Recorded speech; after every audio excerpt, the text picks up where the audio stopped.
મોદી સરકારે વૃદ્ધ લોકોને મોટી ભેટ આપી છે। હવે ભારતમાં 70 વર્ષથી વધુ ઉંમરના દરેક નાગરિકને આયુષ્માન ભારત હેઠળ આવરી લેવામાં આવશે। આ જાણકારી કેન્દ્રીય મંત્રી અશ્વિની વૈષ્ણવે બુધવારે આપી હતી। તેમણે કેબિનેટ બ્રીફિંગમાં જણાવ્યું કે વૃદ્ધને 5 લાખ રૂપિયા સુધીની મફત સારવાર આપવામાં આવશે। આ નિર્ણયથી 6 કરોડ વૃદ્ધ નાગરિકો અને 4.5 કરોડ પરિવારોને ફાયદો થશે।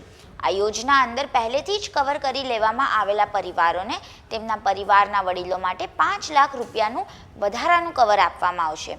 કેન્દ્ર સરકારની મંજૂરી મળતા 70 વર્ષ અને તેનાથી વધુ ઉંમરના તમામ વરિષ્ઠ નાગરિકો તેમની સામાજિક આર્થિક સ્થિતિને ધ્યાનમાં લીધા વિના પ્રધાનમંત્રી જન આરોગ્ય યોજનાનો લાભ મેળવવા માટે પાત્ર બની જશે। પાત્રતા ધરાવતા વરિષ્ઠ નાગરિકોને આયુષ્માન ભારત હેઠળ એક નવું યુનિક કાર્ડ પણ આપવામાં આવશે। પ્રધાનમંત્રી જન આરોગ્ય યોજના હેઠળ પહેલેથી જ આવરી લેવાયા પરિવારોમાંથી 70 વર્ષ અને તેનાથી વધુ વયના વરિષ્ઠ નાગરિકોને પોતાના માટે વાર્ષિક 5 લાખ રૂપિયા સુધીનું વધારાનું ટોપઅપ કવર પણ મળશે।